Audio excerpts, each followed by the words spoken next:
Prince Harry has spent his entire life in the public eye.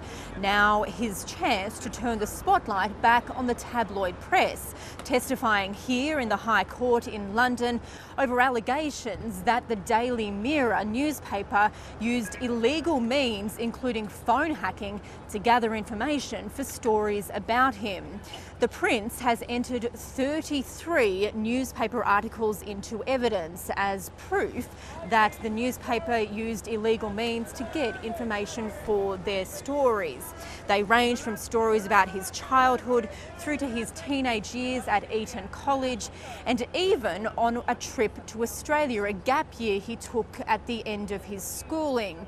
On that, he alleged that a private investigator for the Mirror Publishing Group was paid £550 to track and spy on Prince Harry while he was in Australia, to track his location. These are claims that the Mirror Publishing Group has denied.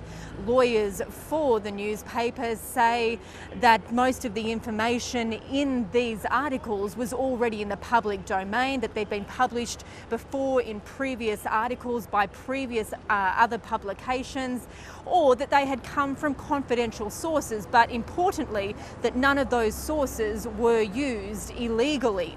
Under cross-examination, he was repeatedly pushed to provide specific examples of illegal activity. He provided broad answers but maintained that there was no other way for this information to have been obtained by the Mirror Group. He also tendered a witness statement in the court talking about his treatment by the media over decades, saying that it had left him paranoid, describing it as vile, and that it left him being unable to trust anybody in his life. Now, the Prince will return here to the High Court in London on Wednesday local time. He says he's made it his life's mission to reform the tabloid press.